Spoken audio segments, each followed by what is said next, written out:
Empery sells 1,035 BTC in weeks as its never-sell reserve drops 76%. Empery sold 1,635 BTC for $102.2 million over a period of just over a month, cutting its unrestricted Bitcoin holdings by 76% and leaving only 325 coins free of encumbrance. The disclosure reported by CryptoSlate on August 9, 2026, is one of the clearer public examples of a corporate treasury, built on a never-sell thesis being forced to do exactly that. The sales landed as Bitcoin traded at $65,177, up 0.3% on the day and 3.4% on the week, according to CoinMarketCap data as of August 9, 2026. This was not a fire sale into a crashing market. It was a company selling into a calm tape because obligations came due, which is the more instructive version of the story. The math behind the shrinking stack: by August 6th, Empery retained 1,279 BTC.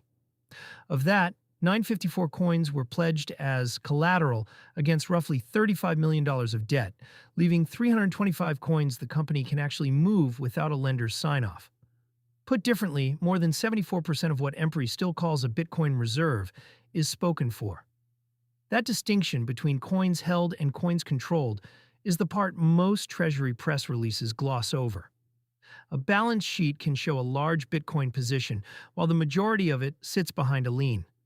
The headline number and the usable number are not the same, and Empery's case makes the gap concrete. 1,279 held, 325 free. The $102.2 million raised from the 1,035 coins works out to an average of roughly $62,500 per BTC, close to but slightly below the current spot price. For a seller that publicly favored holding, realizing near spot in an orderly manner is the good outcome. The bad outcome is being forced to sell the collateralized 954 coins during a drawdown, when a lender, not the company, decides the timing. Debt turns conviction into a variable. The never-sell treasury model, popularized by larger Bitcoin accumulators, rests on a simple promise: raise capital, buy coins, hold them indefinitely, and let the balance sheet compound. The model works cleanly when the capital raised is equity. It gets fragile when the capital is debt secured by the coins themselves. Borrowing against a volatile asset introduces a second party with a veto over your conviction. Interest payments and principal come due on a calendar, not on Bitcoin's schedule. If cash flow does not cover those obligations, the coins have to. Empery's decision to sell its unrestricted stack first, before touching the pledged 954, is the textbook response.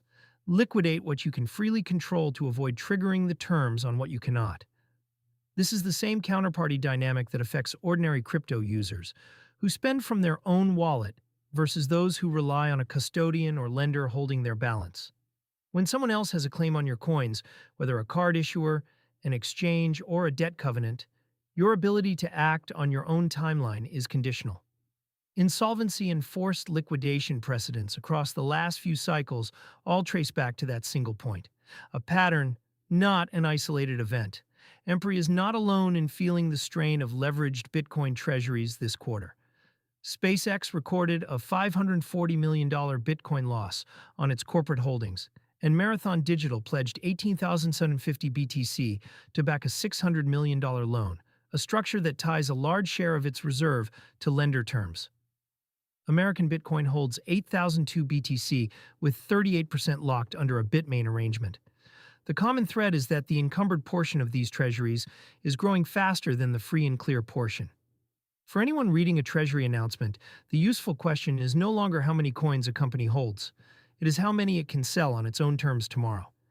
Empery's answer, as of August 6th, is 325 out of 1,279.